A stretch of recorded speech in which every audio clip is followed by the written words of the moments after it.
नमस्कार दोस्तों, अपने इस मेरा गांव मेरा स्वाभिमान चैनल पर फिर से स्वागत है।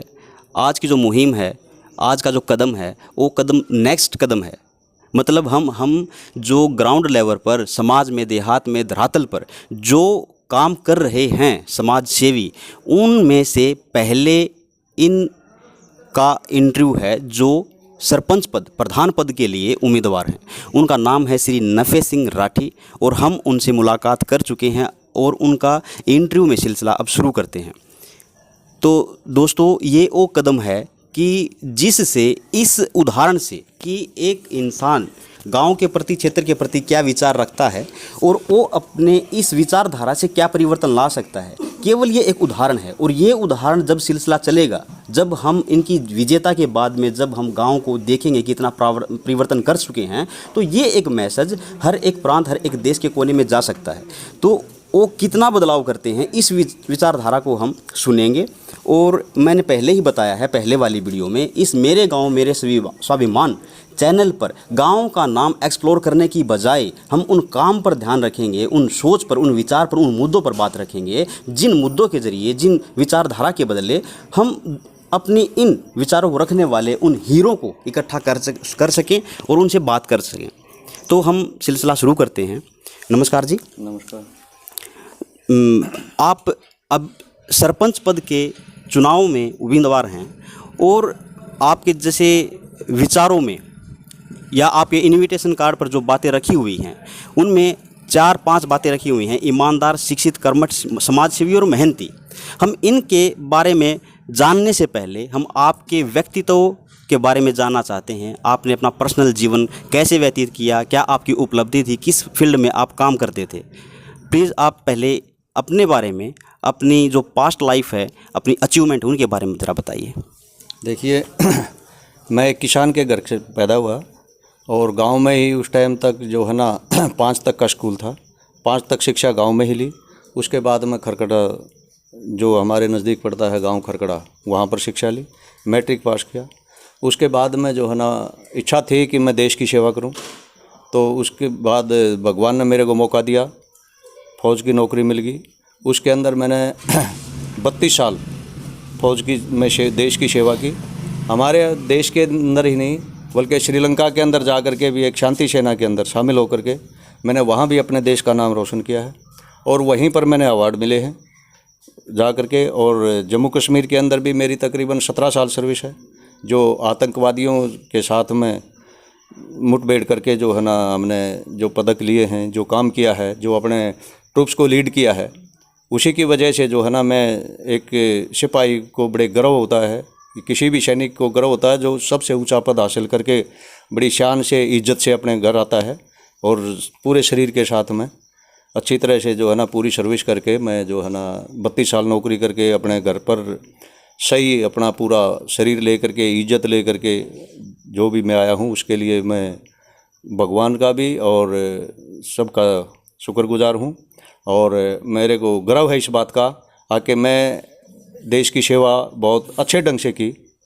और अभी जो है ना यहाँ पर आ करके जैसे ही मैं आया तो अभी ये चुनाव आ गए, एकदम मेरे परिवार ने, पूरे परिवार ने मिल करके मेरे को बताया कि भी जो है ना आप जितने दिन बाहर रहे हो, गांव से बाहर रहे हो, अभी गांव को सेवा का मौका दो, आपके ऊपर हमें बहुत आशाएं हैं। इसलिए उन्होंने जो है ना मेरा नाम आगे किया।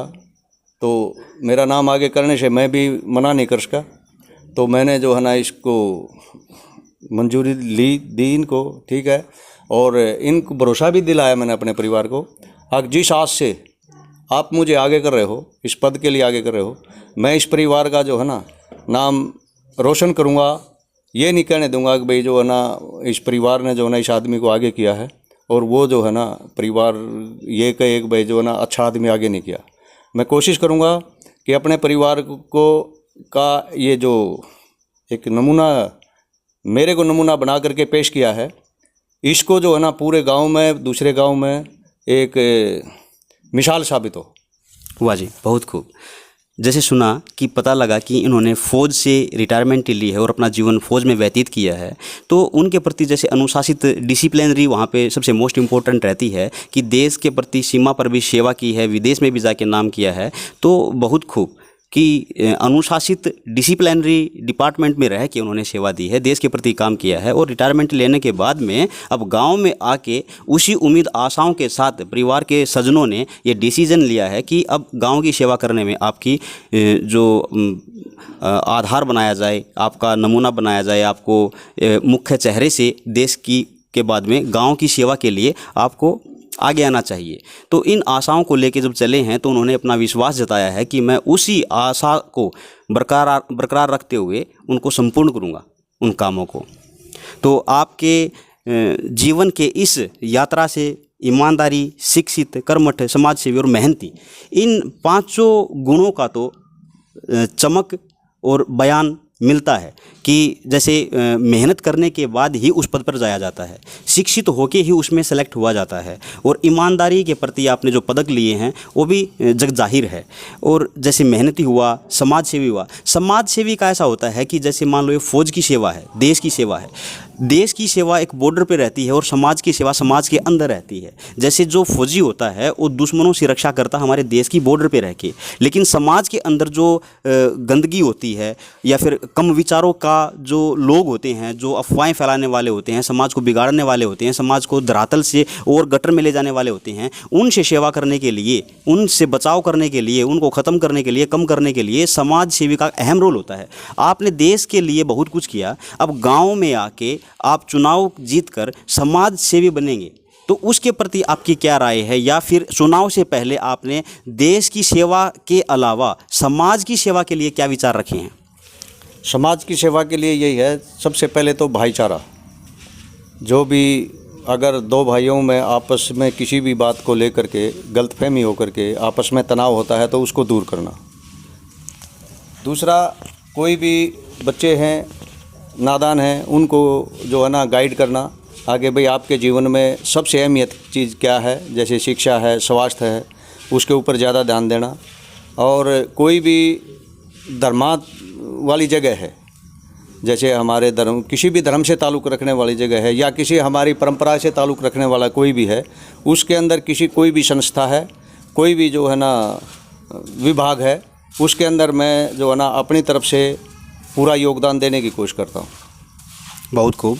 तो जो इनविटेशन कार्ड के ऊपर जो एक खूबियाँ लिखी होती हैं, ईमानदार, शिक्षित, कर्मठ, समाज सेवी, मेहनती, इन टॉपिकों पे बात की हैं। इसके बाद में हम कोशिश करते हैं जानने की कि अगर ये चुनाव में विजयी रहते हैं, सरपंच पद के लिए, प्रधान पद के लिए ये नियुक्त होते हैं, तो वे अपने गांव के प्रति क्या करेंगे? देखो, मोटे तौर के ऊपर मेरा 5 चीज़ों के ऊपर फोकस है। सबसे पहले शिक्षा, स्वास्थ्य, सफाई, मूवमेंट और भाईचारा। सबसे पहले हम लेते हैं शिक्षा। शिक्षा के अंदर हम देखते हैं कि बहुत गरीब आदमी के बच्चे ऐसे हैं जो सरकारी स्कूलों में जाते हैं, लेकिन वहाँ का जो स्टैंडर्ड देखते हैं हम किसी के ऊपर जो है ना इंडिविजुअल लाछन नहीं लगाते, लेकिन हमने जो आम तौर के ऊपर सरकारी स्कूल का स्तर देखा है वो उन स्कूलों से नीचे है। इसीलिए हर माँ बाप चाहता है कि मेरा बच्चा जो है ना अच्छी शिक्षा ले, तो प्राइवेट स्कूलों में एडमिशन करवाते हैं। अभी सरकारी स्कूल का स्टैंडर्ड बनाने के लिए मेरा खुद का पर्सनल विचार है, कोशिश करूँगा कि जो है ना इसको अमल में लाएंगे। जैसे 9th और 10th है, 9वीं और 10वीं क्लास के बच्चों के लिए गांव में ही 3 सब्जेक्टों का, साइंस, मैथ और इंग्लिश का, गांव के ही जो भी शिक्षित लेडीज़ हैं या कोई भी लड़के हैं, उनको 2-2 घंटे उनको पढ़ाने का शाम को या सुबह को स्कूल से अलग उनको मौका दें, ताकि उनको भी कुछ काम मिले और पैसा मिले और बच्चों को जो है ना अच्छी शिक्षा का मौका मिले। और स्कूल के स्टैंडर्ड को सुधार करके जो हमारे एक गांव का तकरीबन 1 करोड़ से ज़्यादा रुपया बाहर प्राइवेट स्कूलों में जाता है, गांव का वो पैसा बचे, बच्चे शिक्षित हों और हमारे सरकारी स्कूल की नफरी बढ़े और बच्चों को भरोसा हो। और उसके साथ साथ अगर हम बच्चों को एक्स्ट्रा शिक्षा देंगे तो हम जो स्कूल का स्टाफ है उसके ऊपर भी दबाव डाल सकते हैं और वो उसको देख करके प्रोत्साहित खुद हो करके और वो अपने टाइम के अंदर बच्चों को अच्छी शिक्षा दे सकते हैं। वाह जी, बहुत खूब।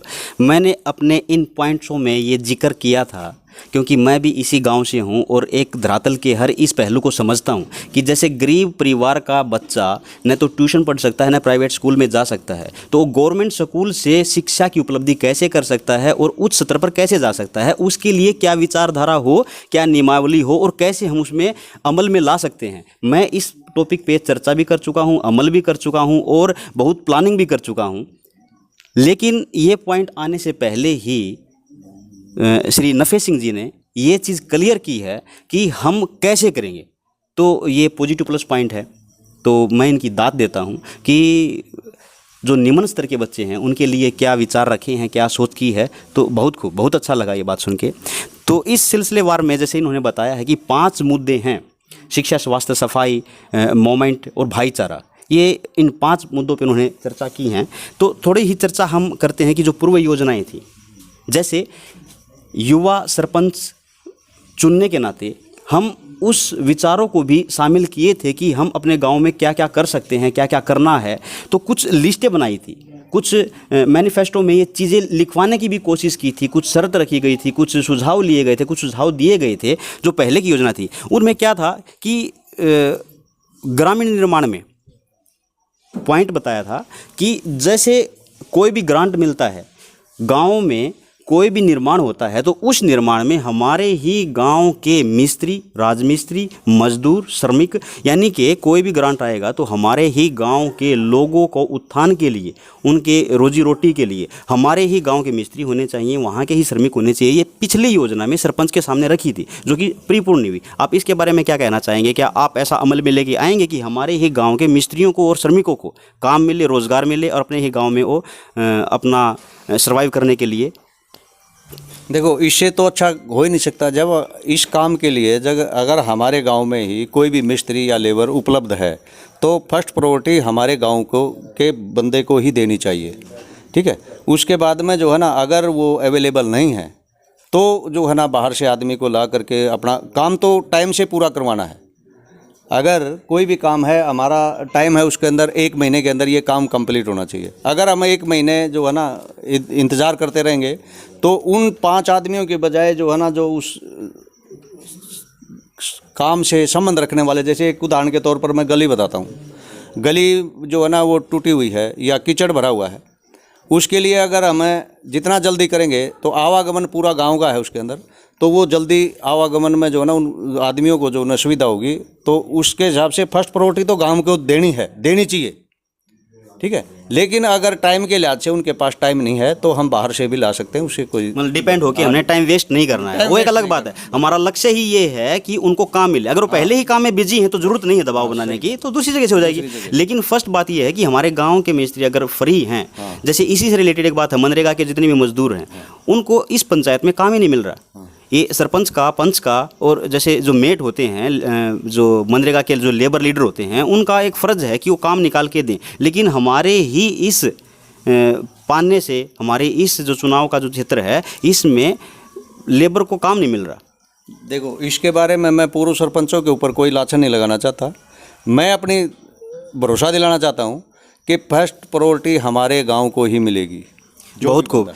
मतलब क्या होता है, दूसरा एक जो मनरेगा वाला सिस्टम है, इतना मैं ज़रूर कह सकता हूँ कि मनरेगा के अंदर जो गिने चुने आदमी ही हमेशा जाते हैं, वो नहीं जाएंगे। जो भी आदमी मनरेगा के अंदर आता है उसको जो है ना, सबको बराबर हिस्सा मिलेगा और बराबर ही उनको काम मिलेगा। बहुत खूब। लेकिन उनको काम नहीं मिलता। पॉइंट ये था कि आप उसके बारे में विचार रखेंगे। दूसरी बात क्या है कि जैसे लेबर और मजदूर के बारे में आपने बता दिया कि उनके लिए हम विचार रखेंगे, बनाएंगे, प्लानिंग बनाएंगे। तीसरा क्या है कि जैसे हमारे गांव के चारों तरफ 5 रास्ते निकलते हैं, इर्द गिर्द के जो पड़ोसी गांव हैं, तो हर एक सब प्राणी सोचता है कि हमारे गांव के बाहर उस रास्ते पे एक अभिनंदन द्वार हो, जैसे अपने गांव का नाम लेके कि आपका हार्दिक अभिनंदन करता है। हमारे गांव में पिछली योजना में भी जो चयनित जो उम्मीदवार थे, यानी कि विजेता थे, उनसे पहले भी शर्त रखी थी, बाद में भी बार बार कहा गया था कि हमारे कम से कम 1 के तो हो, लेकिन 4-5 पे अगर हो तो बहुत अच्छा है। तो वो 1 पर भी न बना पाए। ये सवाल ये नहीं है कि उनकी फेलियर पे हम सवाल उठाते हैं, बात यह है कि हमारे बचे हुए काम हैं, बात ये है, हमारा बचा हुआ काम है जो प्रायोरिटी में रहना चाहिए। हमारे हर द्वार के ऊपर अभिनंदन द्वार होना चाहिए, उसके बारे में। बिल्कुल बनेगा, हर हालत में बनेगा। बहुत खूब। नालों की सफाई के बारे में? नालों की सफाई के बारे में तो पहले ही मैं दूसरे को भी सलाह देता रहा हूँ। नालों की सफाई के लिए जो है ना, इसके लिए जो मोहल्ले वाइज, वार्ड वाइज जो है ना, मनरेगा के थ्रू आदमी डिटेल किए जाएंगे। नालियों की जो सफाई के लिए जो ये छोटी नालियाँ जहाँ से शुरू होती है वहाँ से लेकर के जहाँ नाली ख़त्म होती है वहाँ तक सभी नालियों का एक साइज है, जिसके कारण जो है ना थोड़ा बहुत कचरा भर के भी पीछे से पानी आता है तो आगे तक पानी पहुँच नहीं पाता, वो पूरी गलियों में कीचड़ फैला देता है। तो सबसे पहले जो है ना नाली सफाई के लिए जो है ना इन नालियों के ऊपर खास ध्यान दिया जाएगा गलियों से पहले। आगे जो है ना उसके पानी की अक्षमता देख करके, उसकी तादाद देख करके उसके हिसाब से नालियों को बनाया जाए। प्राकृतिक धरोहर के बारे में क्या कहना चाहेंगे? जैसे जोहड़ हैं, कुएँ हैं। प्राकृतिक धरोहर को जो है ना बिल्कुल अच्छी तरह से रखा जाएगा, इसके ऊपर जो है ना विशेष ध्यान देंगे। पर्यावरण के प्रति, वातावरण के प्रति क्या जागरूकता लेके आएंगे? वातावरण के प्रति जागरूकता है कि हम हर आदमी को मतलब मोटिवेट करेंगे कि कम से कम एक पेड़ एक आदमी लगाए गांव में, जिससे हमारा वायुमंडल, वातावरण सब शुद्ध हो। और जो है ना ये जो अभी हम देख रहे हैं कि हमारे गांव में से तो ज़्यादा जो है ना राजस्थान में भी बरसात होती है, लेकिन होती है तो हमारे यहाँ बहुत ज़्यादा हो जाती है। ठीक है, तो ये वायुमंडल साफ करना, वायुमंडल में सहयोग देना, जैसे ये पराल वगैरह जलाते हैं, इसके ऊपर भी हम लोगों को समझाएंगे। अगर भाई से ये है जो ये त्यौहार के अंदर भी जो पटाखे वगैरह सिस्टम है, इसको भी कम करने की कोशिश करेंगे। कोशिश तो ये है कि बिल्कुल ही ना इसका इस्तेमाल हो, लेकिन कोई भी काम जो है ना धीरे धीरे ही समाप्त होगा। अच्छा, चौपालों के बारे में क्या कहना चाहेंगे? जैसे कुछ बिरादरियों से बात की है मैंने जिनकी उसकी ज़मीन की रजिस्ट्री भी नहीं हुई है, यानी कि पंचायत के तौर पे उनको वो जगह भी प्रॉपर नहीं दी गई है, उनका निर्माण भी अधूरा पड़ा हुआ है, बिजली का कनेक्शन भी नहीं है। तो उनकी कुछ, जैसे हम मिले हैं धरातल पे लोगों से, उनकी पहली प्रायोरिटी की ये शर्तें थी कि हमारी जो पंचायत की तरफ से दी हुई ज़मीन है या जो निर्माण अधूरा बचा हुआ है उसकी रजिस्ट्री भी हो, यानी कि पंचायत की तरफ दावेदारी भी हो कि आपकी ज़मीन है। दूसरी बात, वहाँ का निर्माण कंप्लीट हो और बिजली का कनेक्शन हो। ये तीनों चीज़ें बची हुई हैं। तो जो हमारा जैसे पंचायत का जो बजट आता है या फिर पंचायत की जो शुरुआत होती है कामों की, तो उन्हीं के मिलने के बावजूद भी जो काम बचे हुए उनके बारे में देखिए, जो पंचायत के जो चौपाल वगैरह हैं वो तो कंप्लीट होनी चाहिए, उसमें तो कोई डाउट नहीं, क्योंकि पंचायत का जो चौपाल है वो हमारे गांव की शान है। वो किसी मतलब जाति से या किसी जो है ना उससे मोहल्ले से संबंध नहीं है, ये पूरे गांव के लिए है। ठीक है, तो उसका कभी भी कोई भी इस्तेमाल कर सकता है। बाहर का आदमी भी आए तो ये जो है ना इसका अच्छी तरह से देख रेख, अच्छी तरह से इसका मेंटेनेंस रखना, वो हमारी जिम्मेवारी है।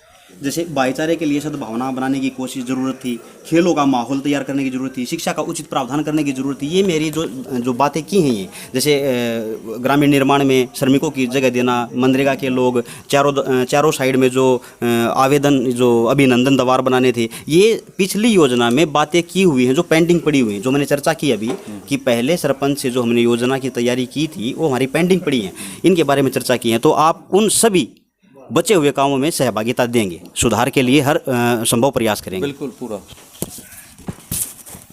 अब आती है कि कुछ कमजोरी के ऊपर बात की जाए। जैसे हमारे जो ये काम बचे हुए हैं, इनके साथ साथ में जो हमारे गांव में कमजोरी दिखाई देती है कि कोई भी धार्मिक गठबंधन तो है हमारे गांव में। जैसे माता के जागरण के लिए कमेटी बनी हुई है, गोगा पीर के लिए कमेटी बनी हुई है, यानी कि धार्मिक उत्थान के लिए, लोगों को मिलने के लिए, चंदा इकट्ठा करने के लिए, धर्म करने के लिए वो तो कमेटियां हैं, लेकिन युवाओं का संघ तैयार करने के लिए, नैतिक काम करने के लिए कमेटी वो नहीं है। तो उसके बारे में आप कैसे काम करेंगे, कैसे उनको? देखिए, उसके लिए सबसे पहले तो है अब उनके माँ बाप का जो है ना साथ सहयोग मिलना चाहिए और बच्चों को जो है ना समझाने की ज़रूरत है। उसके बाद में जो है ना हम क्या करेंगे कि जैसे बच्चे इकट्ठे हो गए, उनको इकट्ठा करके, मेरा जो अपना खुद का विचार है, आज सभी बच्चों को इकट्ठा करके उनसे बातचीत करें। अगर भाई वो किस फील्ड में जो है ना अपना जाना चाहते हैं, उसके हिसाब से उनके लिए कोच का बंदोबस्त करना। कोच के लिए बंदोबस्त में 3 जगह से मेरा विचार है कि 3 जगह से उनके कोच का बंदोबस्त करें। एक तो खुद जो बच्चा है, कुछ मदद वो उसका परिवार करे, कुछ जो पंचायत है, जो ग्रांट आता है या जो भी VIP आता है उसके थ्रू करें।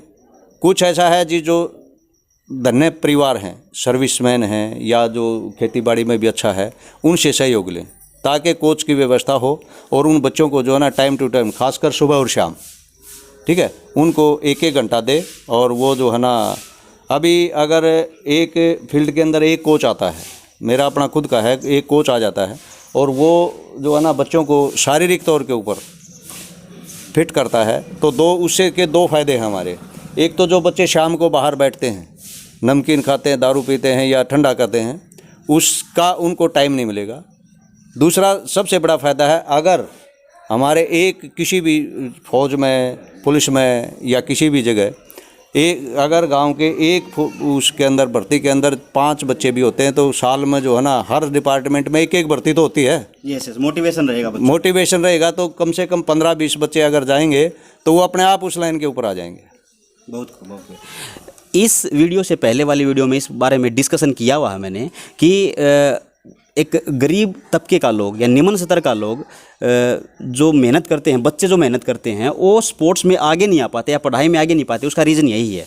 और पहले भी शिक्षा के बारे में जिन्होंने एक अपना प्लान दिया था वो वेल एंड गुड था, और ऐसे ही ये वाला इस पॉइंट में मैं चर्चा करना चाहता था, और उसके बारे में मैंने चर्चा की भी है पहले वाली वीडियो में कि कैसे एक बच्चा, निम्न स्तर का बच्चा या फिर ऐसा है बच्चा, कैसे पीछे रहता है, कैसे पछाड़ा जाता है, क्योंकि उसके पास फाइनेंशियल सपोर्ट नहीं होता, स्पॉन्स करने के लिए कोई आदमी नहीं होता। और गांव में ऐसा ये रुख है कि स्पोर्ट्स करने के लिए थपकी देने वाले या फिर उसको फाइनेंशियल सपोर्ट करने वाले नहीं हैं।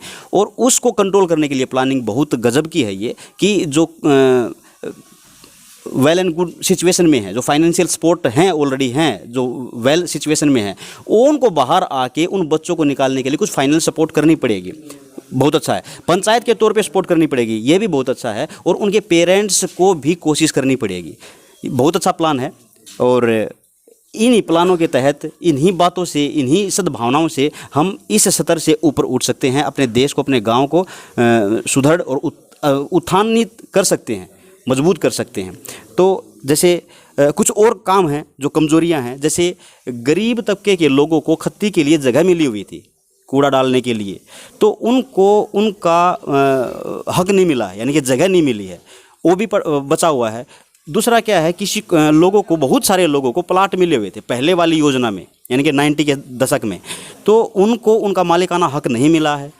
कुछ लोग जो बेसहाय हैं, वास्तव में उनको ज़रूरत की आवश्यकता है, सरकार की तरफ से मदद की आवश्यकता है, लेकिन उनको मदद नहीं मिल पा रही है। और जो जानकार आदमी है, यानी कि जो सिचुएशन में अच्छे भी हैं, उनको भी मकान वगैरह मिलते हैं, लेकिन कुछ लोगों को नहीं मिल पाते। उनके बारे में आप क्या कहेंगे? देखिए, उनके बारे में तो गवर्नमेंट से या जो है ना पटवारी, गिरदावर, उनसे बात करके और वो निकलवा करके तभी उसके ऊपर कोई फैसला लिया जा सकता है।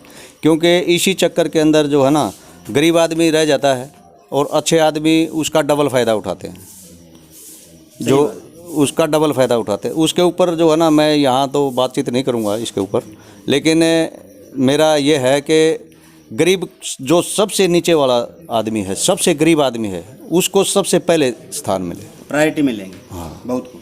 जैसे स्कूलों के बारे में आपने ख्याल बताया, बहुत अच्छा था, ये भी मेरा पॉइंट लिखा हुआ था। जैसे बच्चे हुक्का पीते हैं, शराब पीते हैं, नशे की आदत है, कुछ हमारा जो युवा यूथ था वो खेल से डाइवर्ट होके नशे की तरफ जा रहा है, उसके लिए आप क्या योजना? तो वही मैंने आपको बताया ना, कोच का जब बंदोबस्त होगा, जब शाम को और सुबह जो बच्चे वहाँ जाएंगे और थकावट होगी, घर पर आने के बाद भी 1 घंटे तक तो जो है ना वो कोच इस हालत में आप प्रैक्टिस करते हैं, करवाते हैं, आगे 1 घंटे तक तो उसको और दूसरे सोचने का मौका ही नहीं मिलेगा।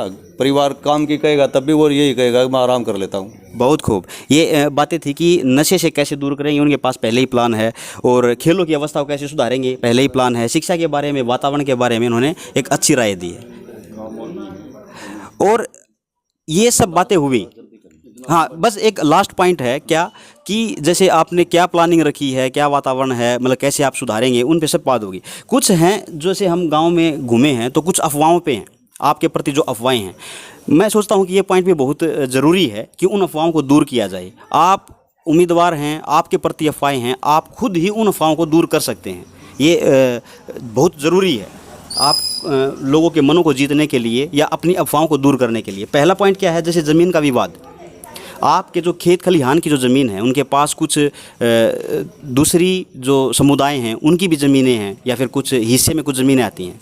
कुछ सुनने में आया था कि आपने कुछ ज़बरदस्ती की है या अपना धवस या प्रधानता या अपने मजबूती से पैसे के बल पे उनको कुछ धवस देने की कुछ कोशिश की है या अपशब्दों का कुछ यूज़ किया गया है, ऐसी अफवाहें हैं।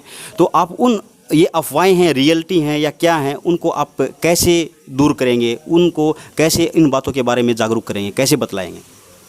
ये बिल्कुल टोटल से अफवाहें हैं। ये जो अपोजिट में लोग हैं वो उनको भड़का रहे हैं।